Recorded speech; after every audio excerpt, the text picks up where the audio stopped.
মানে দুনিয়াটা হচ্ছে পরিশ্রমের জায়গা প্রিয় ভাইরা। এখানে পরিশ্রম না করলে সফলতার দেখা মিলে না। বাঁচতে হলে, সারভাইভ করতে হলে, টিকে থাকতে হলে আপনাকে পরিশ্রম করতে হবে। এই পৃথিবীতে কেউ কাউকে জায়গা করে দেয় না, এখানে জায়গা করে নিতে হয়, ঠিক কিনা বলেন? আপনি যদি পরিশ্রম করেন, পরিশ্রমে যে ঘাম ঝরে শরীর থেকে, পরিশ্রমের ঘামে জন্ম নেয় সফলতার বীজ। আপনি যখন হাড় ভাঙ্গা পরিশ্রম করবেন, এই পরিশ্রমের যে লোনা পানি বেরোবে, যে ঘাম বেরোবে, এই ঘামেই জন্ম নেয় সফলতার বীজ। এবং সফলতার কোনো শর্টকাট হয় না প্রিয় ভাইরা। অনেকে অল্পতে সফল হতে চায়, শর্টকাট খুঁজে, আসে না? নাই না, সফলতার জন্য আপনাকে লং কাটে যেতে হবে। ওখানে কোনো লিফট থাকে না, সিঁড়ি বেয়ে উঠতে হয়। অনেকে চায় যে সফলতার লিফটে উঠবো, সুইচ চাপবো, সাকসেসফুল ইন লাইফ। না, এত সহজ না, আপনাকে সিঁড়ি বেয়ে উঠতে হবে। তাহলে পরিশ্রমের কোনো বিকল্প নেই। এই দুনিয়াটা হচ্ছে পরিশ্রমের জায়গা, সংগ্রামের জায়গা। আপনি সফল হতে হলে আপনাকে পরিশ্রম করতে হবে, করতেই হবে। আর পরিশ্রমে কোনো লজ্জা নেই। আমি বিভিন্ন আমার আলোচনায় বলি, কাজে লজ্জা নেই। কিসে লজ্জা নেই? আওয়াজ করে বলুন সবাই। কাজে লজ্জা নেই। লজ্জা হচ্ছে অলসতায়, লজ্জা হচ্ছে হাত পাতায়, লজ্জা হচ্ছে অকর্মণ্যতায়। কাজে লজ্জা আছে? লজ্জা কিসে বলেন সবাই? লজ্জা হচ্ছে অলসতায়, অকর্মণ্যতায়। যারা কাজ না করে ফুটানি মারে, ওইটাতে লজ্জা। অনেকে আছে ফুটানি মারে, আছে না? নাই, কাজ করে না, সব ফুটানি। এই ফুটানিতে লজ্জা, কিন্তু পরিশ্রমে কোনো লজ্জা নেই। এজন্য আল্লাহ তাআলা বললেন, ইয়া আইয়ুহাল ইনসান ইন্নাকা কাদিহুন ইলা রাব্বিকা কাদহান ফামুলাকি। হে মানুষ, তোমার রবের কাছে পৌঁছা পর্যন্ত তোমাকে পরিশ্রম করতে হবে। হাড় ভাঙা পরিশ্রম করে আমার কাছে আসতে হবে, তবেই সফলতা মিলবে। অন্য আয়াতে আল্লাহ তাআলা বলছেন, লাকাদ খালাকনাল ইনসানা ফি কাবাদ। নিশ্চয়ই মানুষকে আমি কষ্ট এবং পরিশ্রম নির্ভর করে তৈরি করেছি। এই পৃথিবীতে টিকে থাকতে হলে তাকে পরিশ্রম করতে হয়, কষ্ট করতে হয়। এবং দুনিয়ার এই সাইকেলটা যদি দেখেন, দিন এবং রাতের যে সাইকেল, রাতকে আল্লাহ বানিয়েছেন ঘুমের জন্য, রেস্ট নেওয়ার জন্য, বিশ্রামের জন্য। আর দিনকে আল্লাহ বানিয়েছেন কর্মচঞ্চল করে, কাজের জন্য। দিনের মধ্যে কর্মস্পৃহা আছে। আল্লাহ তাআলা সূরা নাবাতে বলছেন, ওয়াজআলনান নাহারা মাআশা। আমি দিনকে বানিয়েছি কর্মচঞ্চল। দিনে আপনি কাজ করবেন, হাড় ভাঙা পরিশ্রম করবেন, তবেই সফলতা ধরা দিবে, ঠিক কিনা বলেন? তাহলে প্রথমে আমরা জানলাম এই পৃথিবীতে পরিশ্রম করতেই হবে, পরিশ্রমের কোনো বিকল্প নেই। সফল হতে চাইলে কি করতে হবে? আওয়াজ করে বলবেন, কি করতে হবে? এবং ইসলাম এই পরিশ্রমকে উৎসাহিত করে, পরিশ্রমের মাধ্যমে যে ইনকাম, এটাকে উৎসাহিত করে। বিষ্ণু ইসলাম বলেন, মা আকালা আহাদুন তাআমান কাত্তু খায়রান আইয়াকুলা মিন আমালি ইয়াদাই। মানুষ পরিশ্রম করে, তার দুই হাত দিয়ে উপার্জন করে যে জীবিকা নির্বাহ করে, এর চেয়ে শ্রেষ্ঠ জীবিকা পৃথিবীতে আর নেই। আল্লাহু আকবার। আপনারা যারা কষ্ট করে ঘাম ঝরিয়ে উপার্জন করেন, এই পৃথিবীতে এর চেয়ে শ্রেষ্ঠ উপার্জন আর হতে পারে? পরিশ্রম করে ঘাম ঝরিয়ে আপনি যে রিজিক এর বন্দোবস্ত আপনার হয়, এই খাবারের চেয়ে শ্রেষ্ঠ খাবার পৃথিবীতে হতে পারে? এরপর বিষ্ণু ইসলাম বললেন, ওয়া ইন্না নাবিয়াল্লাহি দাউদ আলাইহিস সালাম কানা ইয়াকুলু মিন আমালি ইয়াদি। আল্লাহর নবী দাউদ আলাইহিস সালাম তিনি নিজ হাতের উপার্জন থেকে খেতেন। সুবহানাল্লাহি বিহামদি। তিনি আর্মার বানাতেন, যুদ্ধাস্ত্র। তিনি বর্ম বানাতেন, নিজ হাতে বর্ম বানিয়ে, যুদ্ধাস্ত্র বানিয়ে বিক্রি করে সেটা দিয়ে জীবিকা নির্বাহ করতেন। আল্লাহু আকবার। তাহলে পরিশ্রমের কোনো বিকল্প নেই। শ্রমের মাধ্যমে যে উপার্জন, এটা শ্রেষ্ঠ উপার্জন। তাই শ্রমজীবী যারা আছেন, মনক্ষুণ্ণ হবেন না, মন ছোট করবেন না। You are the superhero, you are the superhero, you are the remittance fighter of our country. এজন্য রাস্তা দিয়ে যখন হাঁটবেন, বুক ফুলিয়ে হাঁটবেন, আর বস্তা ভরে টাকা নিয়ে দেশে ফিরবেন, ঠিক কিনা বলেন? বুক ফুলিয়ে হাঁটতে হবে। এজন্য আমি আমার প্রিয় মাতৃভূমি বাংলাদেশের গভর্নমেন্টকে অনুরোধ করবো, আমাদের শ্রমজীবী ভাইদের যাতে সুবিধা হয়, এই ব্যবস্থা আপনাদের করতে হবে। বিনীত অনুরোধ রাখবো। শ্রম মন্ত্রণালয়ে যারা দায়িত্বে আছেন, স্পেশালি তাদেরকে রিকোয়েস্ট করবো, আমাদের শ্রমজীবী ভাইদের যেন কোনো কষ্ট না হয়, কারণ তাদের পাঠানো রেমিটেন্সে সচল থাকে আমার দেশের অর্থনীতির চাকা। তারা ভালো থাকলে ভালো থাকবে বাংলাদেশ। ভেরি সিম্পল, ঠিক কিনা বলেন? আমার যে ভাইটা পরিচ্ছন্নতা কর্মী, রাস্তা ক্লিন করে, এয়ারপোর্টে ওয়াশরুম ক্লিন করে, একজন পরিচ্ছন্নতা কর্মী তারও 20 থেকে 30,000 টাকা বাংলাদেশে ঢুকে প্রতি মাসে। আপনি চিন্তা করতে পারেন? হ্যাঁ, 6টা মাস যদি রেমিটেন্স বন্ধ হয়, শ্রীলঙ্কার চেয়েও খারাপ অবস্থায় বাংলাদেশে চলে যাবে। Just only 6 months. ভয়ঙ্কর অবস্থা হবে বাংলাদেশে। এটা আল্লাহর পক্ষ থেকে একটা স্পেশাল রাহমা, মার্সি এন্ড ব্লেসিংস, যা আমাদের রিজিকের তাগিদায় সারা বিশ্বে যে কাজ করতে হয়, আমরা কাজ করি আর দেশে টাকা পাঠাই, আর সচল থাকে আমার দেশের অর্থনীতির চাকা। আলহামদুলিল্লাহ পড়ে। সো বাংলাদেশের গভর্নমেন্টকে আমি বিনীত অনুরোধ জানাবো, শ্রম মন্ত্রণালয়কে অনুরোধ জানাবো, এয়ারপোর্ট অথরিটিকে অনুরোধ জানাবো, আমার শ্রমজীবী ভাইদের সাথে ভালো আচরণ করুন, তাদের সাথে কোঅপারেট করুন। বিশেষ করে যতগুলো দূতাবাস আছে সারা বিশ্বে, বাংলাদেশের যে মিশনগুলো, দূতাবাসগুলো, আমার শ্রমজীবী ভাইদের যে কোনো কাজকে অগ্রাধিকার ভিত্তিতে আপনারা সার্ভিস দিন। এটা দিতেই হবে, ঠিক কিনা বলেন? তারা ভালো থাকলে ভালো থাকবে বাংলাদেশ। তো এই জন্য শ্রমের কোনো বিকল্প নাই। নিজ হাতে উপার্জিত অর্থ, নিজ হাতে উপার্জিত কামাই, এটা শ্রেষ্ঠ কামাই। তো আলহামদুলিল্লাহ আজকের অডিয়েন্সের মধ্যে শ্রমজীবী ভাইয়েরা বেশি। আলহামদুলিল্লাহ পড়েন। এটা আমাদের সৌভাগ্য। এই যে বাংলাদেশে এখন চাকরি নাই, চাকরির বাজার মন্দা, মাস্টার্স পাস করে বেকার টোটো কোম্পানির ম্যানেজার, এরকম আছে না নাই? তার বিপরীতে আল্লাহ তাআলা আপনাদের মালয়েশিয়া নিয়ে আসছে। প্রতি মাসে আপনি টাকা পাঠান, আলহামদুলিল্লাহ। আপনি বাংলাদেশের যে উন্নয়ন, বাংলাদেশের যে ডেভেলপমেন্ট, এই যে স্মার্ট বাংলাদেশ বলে বলে মন্ত্রীরা মুখে ফেনা তুলে ফেলে, এটার গর্বিত অংশীদার আপনি, ঠিক কিনা বলেন? আপনি গর্বিত অংশীদার। You are the contributor, you are the real contributor. আপনার অবদানে বাংলাদেশ আজকে সচল, আলহামদুলিল্লাহ। সো মন ছোট করার কোনো সুযোগ নেই। নিজ হাতে উপার্জিত কামাই, এটা পৃথিবীর শ্রেষ্ঠ কামাই, আলহামদুলিল্লাহ। পরিশ্রমের মাধ্যমে যে উপার্জন, এটাকে ইসলাম আমাদেরকে উৎসাহিত করে। শুধু নামাজ, রোজা, জিকির এগুলো নিয়ে ইসলাম আমাদেরকে পড়ে থাকতে বলেনি। কোরআনিক অর্ডার হচ্ছে আপনার নামাজ শেষ, আপনি বেরিয়ে পড়বেন, কাজে বেরিয়ে যাবেন। ফাইদা কুদিয়াতিস সালাতু ফান্তাশিরু ফিল আরদি ওয়াবতাগু মিন ফাদলিল্লাহ। বিধানটা কার বলুন? আওয়াজ করে বলুন, বিধানটা কার? এটা কোরআনিক ভার্ডিক্ট, কোরআনের বিধান। নামাজ শেষ, ভুল হয়ে বসে জিকির করতে বলা নাই আল্লাহ। আল্লাহ বলেছে ফান্তাশিরু ফিল আরদ ওয়াবতাগু মিন ফাদলিল্লাহ। জমিনে ছড়িয়ে পড়ো, আল্লাহর রিজিক তালাশ করো। নামাজ শেষ, বেরিয়ে যাবে। কৃষক চলে যাবে মাঠে, শ্রমজীবী চলে যাবে ফ্যাক্টরিতে, শিক্ষকরা চলে যাবে তাদের শিক্ষা প্রতিষ্ঠানে, কর্পোরেট ওয়ার্ল্ডের লোকেরা চলে যাবে তাদের প্রতিষ্ঠানে। ডেভেলপমেন্ট করতে হবে, সিভিলাইজেশন করতে হবে।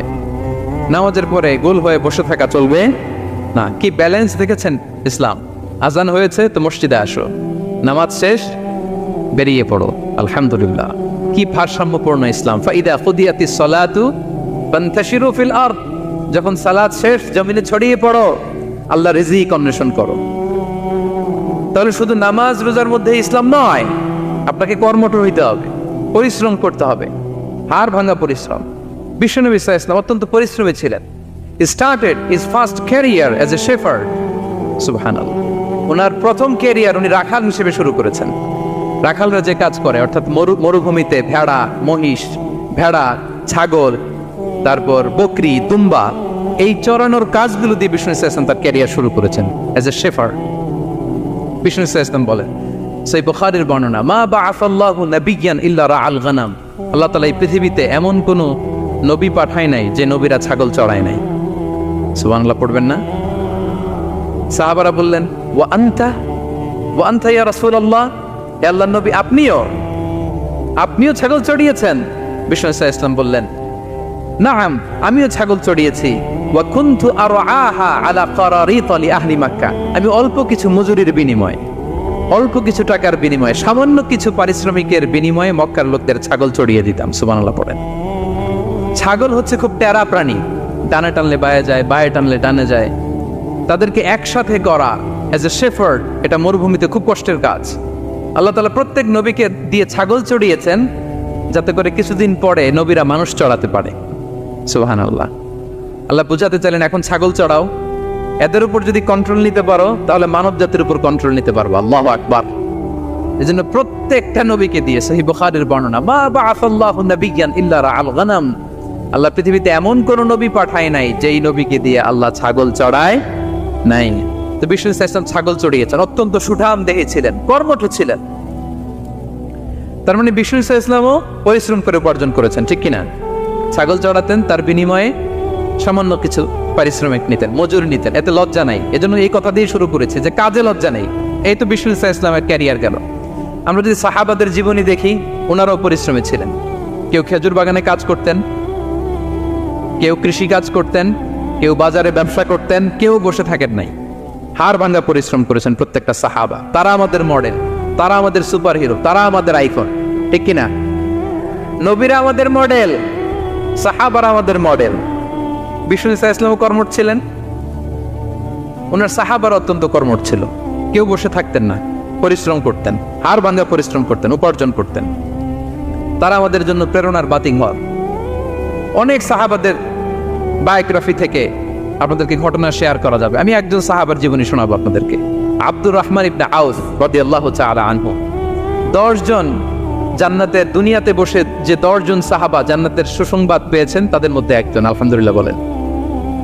আব্দুর রহমান ইবনে আউফ রাদিয়াল্লাহু তাআলা আনহু প্রথম 8 জন মক্কায় যারা কালিমা পড়ে মুসলমান হয়েছে তাদের একজন। তার স্ট্যাটাসটা আগে জেনে নেন।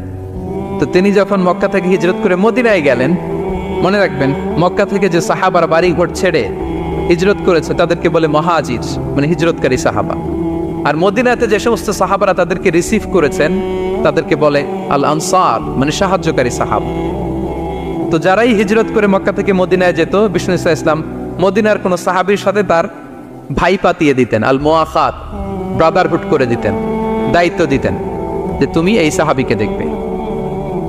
তো আব্দুর রহমান ইবনে আউফ রাদিয়াল্লাহু তাআলা আনহু যখন হিজরত করে গেলেন, তার দেখভাল করার জন্য যে সাহাবীর দায়িত্ব পড়লো তার নাম হচ্ছে সাআদ ইবনে রাবি', আনসারী সাহাবী রাদিয়াল্লাহু তাআলা আনহু। বিষ্ণু বললেন, সাআদ, আব্দুর রহমান ইবনে আউফ তোমার ভাই, ভাই বানিয়ে দিলেন। কি বানিয়ে দিলেন?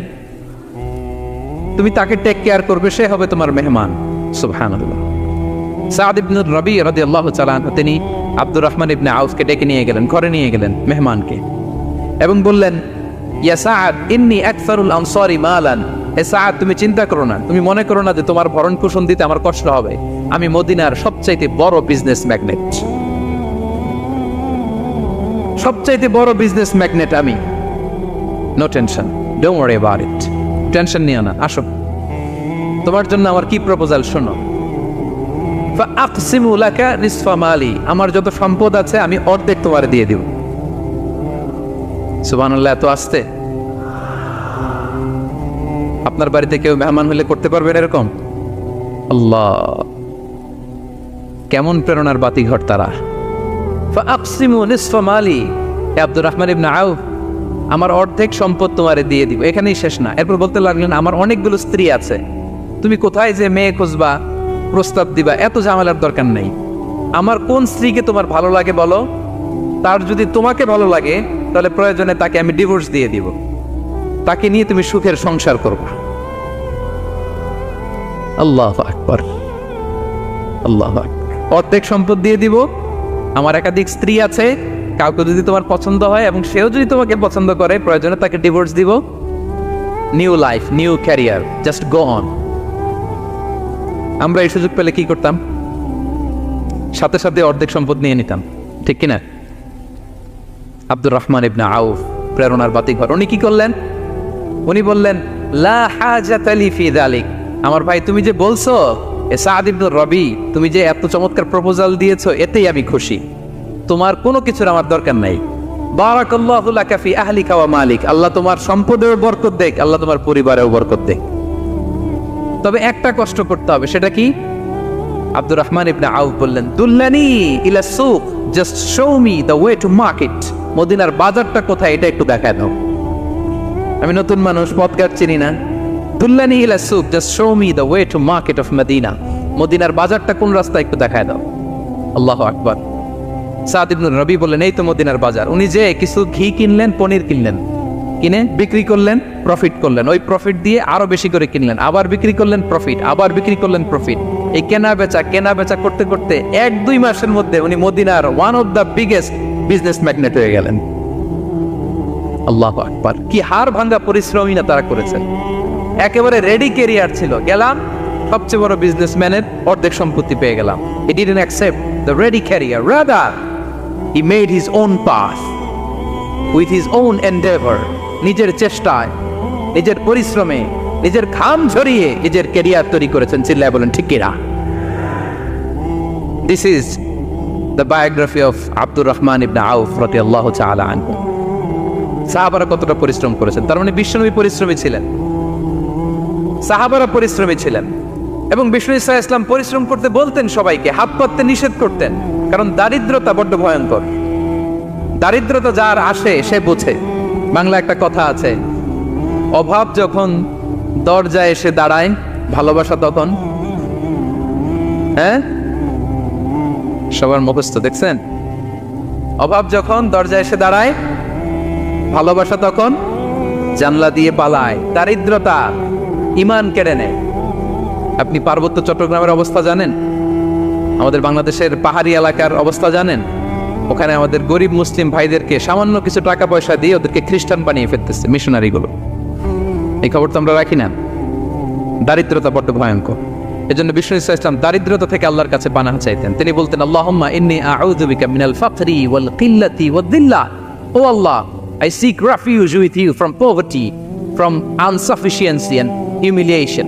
ও আল্লাহ, আমি তোমার কাছে দারিদ্রতা থেকে পানাহ চাই। ও আল্লাহ, আমি তোমার কাছে স্বল্পতা থেকে পানাহ চাই। ও আল্লাহ, আমি তোমার কাছে লাঞ্ছনা থেকে পানাহ চাই। পড়েন আমিন।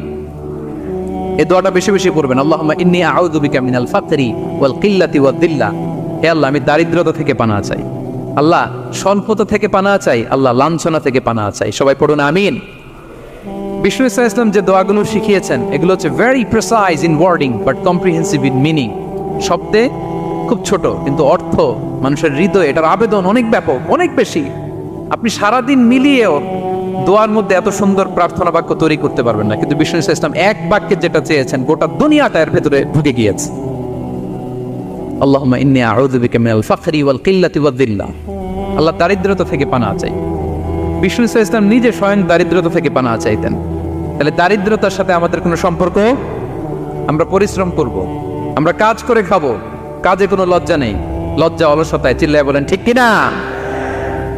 এবং বিষ্ণু ইসলামের কাছে কেউ যদি হাত পাতত, যদি দেখতেন তার কাজ করার যোগ্যতা আছে, বিষ্ণু ইসলাম ভিক্ষা দিতেন না, কাজে উৎসাহিত করতেন, ভিক্ষাবৃত্তিকে অনুৎসাহিত করতেন।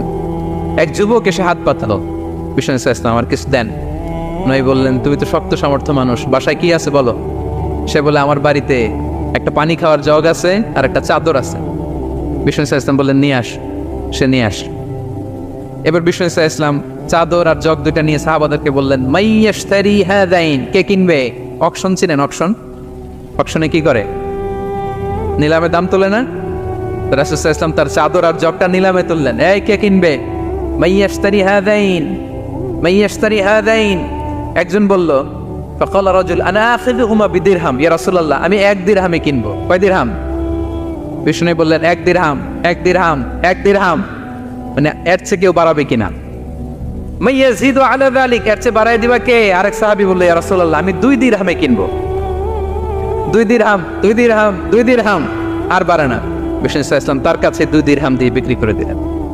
2 দিরহাম নিয়ে যুবককে বললেন, নাও, 1 দিরহাম দিয়ে কিছু খাবার কিনে তোমার ফ্যামিলিকে দিয়ে আস, আরেক দিরহাম দিয়ে একটা কুঠার কিনে নিয়ে আস। তো যুবক কুঠার কিনে আনলো।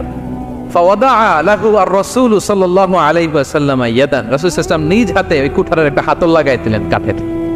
শুধু কুঠার দিয়ে তো হবে না, একটা হাতল থাকতে হবে না?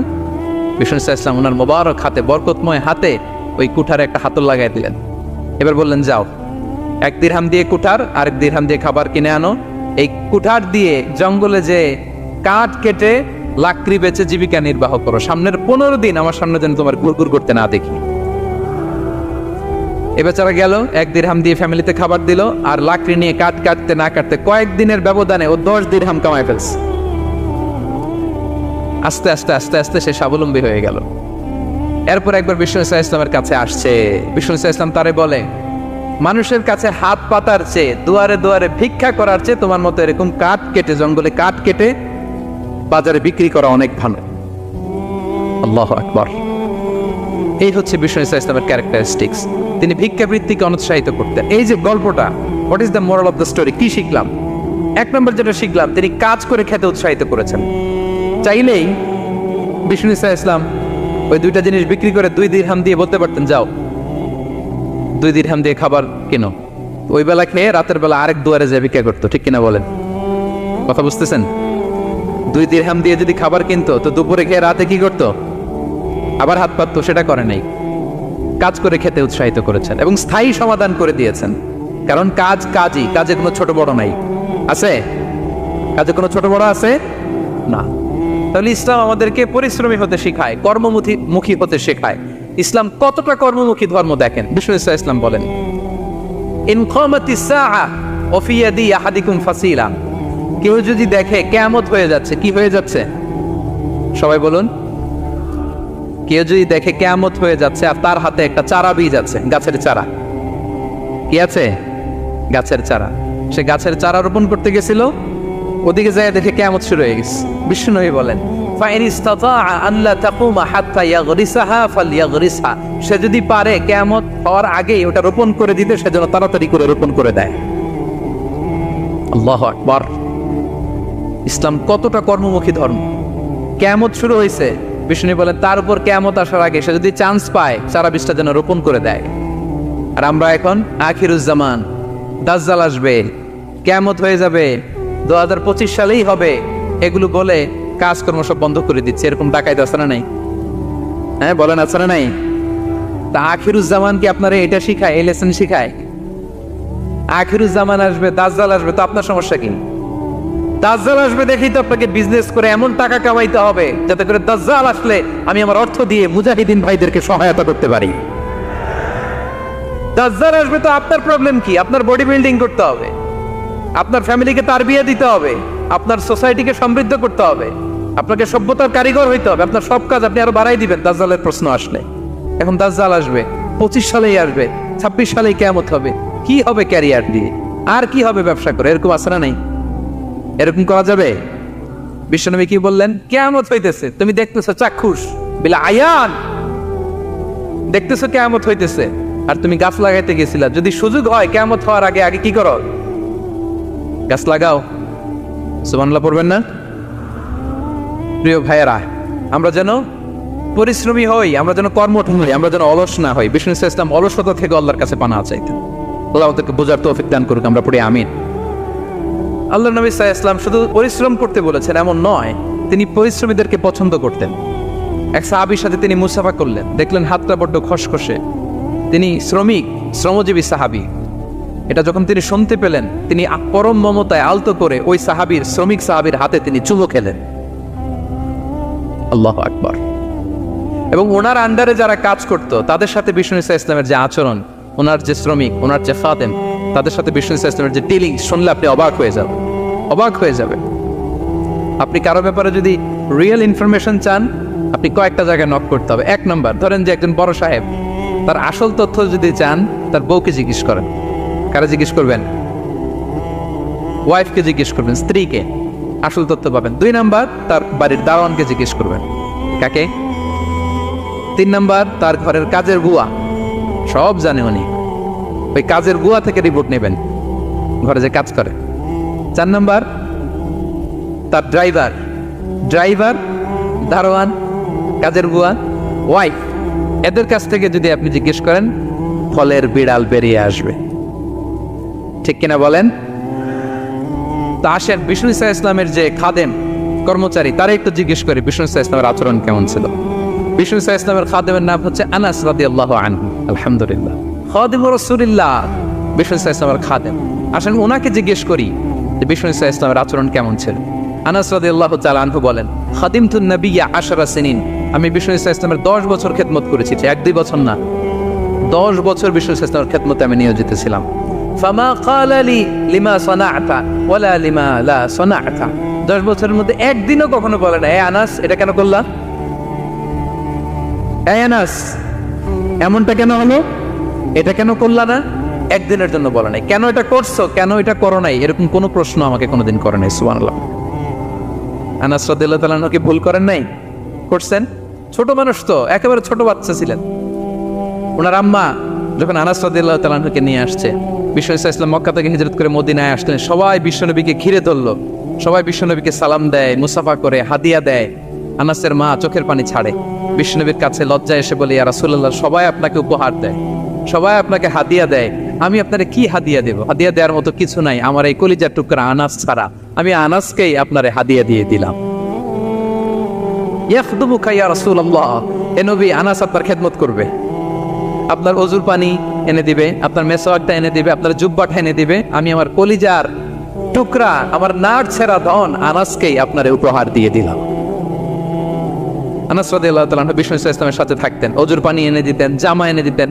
বিষ্ণু বললেন, আনাস, আমার ওই জুব্বাটা নিয়ে আসো। ছোট্ট আনাস জুব্বা আনতে যে মদিনার বাচ্চারা খেলতেছে, আমাদের দেশে যে খেলে, কুতকুত খেলে, চারা খেলে, এইটা খেলে, সেইটা খেলে, ওই খেলাধুলা দেখে নবীর জামা আনার কথা উনি ভুলে গেলেন, বাচ্চাদের সাথে দাঁড়িয়ে খেলা দেখতে আরম্ভ করলেন। এখন সময় গড়িয়ে অনেক হয়ে গেল, আনাসও আসে না, জুব্বাও আসে না। ঘটনা কি? বিষ্ণু সাল্লাল্লাহু আলাইহি ওয়াসাল্লাম বললেন, যাই, নিজের জামা নিজে নিয়ে আসি। তো বের হলেন, যে দেখে সর্বনাশ, আনাসকে পাঠাইছি জুব্বা আনতে, আনাস দেখি এদিকে খেলার মধ্যে মগ্ন হয়ে আছে। বিষ্ণু সাল্লাল্লাহু আলাইহি ওয়াসাল্লাম কিছুই বললেন না, চুপ করে যে উনিও আনাসের পিছনে এভাবে দাঁড়িয়ে রইলেন, কিছুই বলে না। তো আনাস খেলা একবার এদিকে দেখে, একবার ওদিকে দেখে, একবার এদিকে ঘুরতে ঘুরতে হঠাৎ দেখে পিছনে কে? স্বয়ং বিশ্বনবী। আল্লাহ, বিশ্বনবীর দেখে তো আনাস রাদিয়াল্লাহু তাআলার কলিজাটা এখানে চলে আসছে, ভয়, হায় হায়, আজকে খবর আছে, হায় হায়, আমার না জুব্বা আনতে বলছিল, আমি কি কাজ করলাম? ভয়ে আটকে উঠছে। বিষ্ণু ইসলাম ধমক দেয় নাই, পেট্টি দেয় নাই, কিছু করে নাই, শুধু একটা মুচকি হাসি দিয়েছে। আনাস রাদিয়াল্লাহু তাআলা আনহু বলে, বিশ্বনবীর সেই দিনের মুচকি হাসির শাসন মৃত্যুর আগ পর্যন্ত আমাকে সোজা রাস্তায় রেখেছে, আর ডানে বায়ে করি নাই কোনোদিন। তার মানে শাসন করতে জানলে বেত মারা লাগে না, শাসন করতে জানলে গায়ে হাত তোলা লাগে না, শাসন করতে জানলে মুচকি হাসি দিয়েও শাসন করা যায়, ঠিক কিনা বলেন? বিশ্বনবীর মুচকি হাসির শাসন আনাস রাদিয়াল্লাহু তাআলা আনহুকে আজীবন সোজা রাস্তা রেখেছে। তাহলে শ্রমজীবীদেরকে বিষ্ণু সাল্লাল্লাহু আলাইহি ওয়াসাল্লাম কতটা সম্মান করতেন, শ্রদ্ধা করতেন, ভালোবাসতেন, বুঝতে পারছেন সবাই? প্রিয় ভাইয়েরা, লেবার রাইটস ইন ইসলাম, ইসলামের শ্রমিকের অধিকার। শ্রমিকদেরকে ইসলাম কমপক্ষে 7টা অধিকার দিয়েছে। কয়টা? 1 নাম্বার, ইসলাম একজন শ্রমিককে প্রথম যে অধিকারটা দিয়েছে সেটা হচ্ছে কাজ শেষে, শ্রম শেষে তার পারিশ্রমিকের অধিকার, মজুরি পাওয়ার অধিকার, কাজ শেষে বেতন পাওয়ার অধিকার। কাজ করেছেন তো আপনি বেতন পাবেন, এটা আপনার অধিকার। বেতন বা পারিশ্রমিক এটা একটা কর্মজীবীর অধিকার। আপনার কোম্পানির মালিক যে আপনার বেতন দেয়, এটা কি দয়া করে? করুণা। তো এটা যদি করুণা হয়, সে যে আপনার কাজ করে দেয়, এটাও তো করুণা, এটা তো আর বড় করুণা, কি বলেন? আপনি যে স্যালারি পে করেন, এটা যদি করুণা হয়, সে যে পরিশ্রম করে, সে তো আর বড় করুণা করে আপনারে, তার কারণে তো আপনার কোম্পানি টিকে আছে, ঠিক কিনা বলেন? তাহলে এটা করুণা নয়, এটা শ্রমিকের অধিকার। এবং বিশ্বনবী সাল্লাল্লাহু আলাইহি ওয়াসাল্লামের সেই ঐতিহাসিক বাণী, তিনি বলেছেন, আতুল আজীরা আজরাহু ক্বাবলা আন ইয়াজিফা আরাফু, ঘাম শুকিয়ে যাওয়ার আগে শ্রমিককে তার পারিশ্রমিক বুঝিয়ে দাও। সুবহানাল্লাহ, বিশ্বনবীর ঐতিহাসিক বাণী। এখন জাতিসংঘ আমাদেরকে শিখায় যে শ্রমিকের মজুরি দিতে হবে, অন টাইমে দিতে হবে, স্যালারি দিতে হবে, এই করতে হবে, সেই করতে হবে।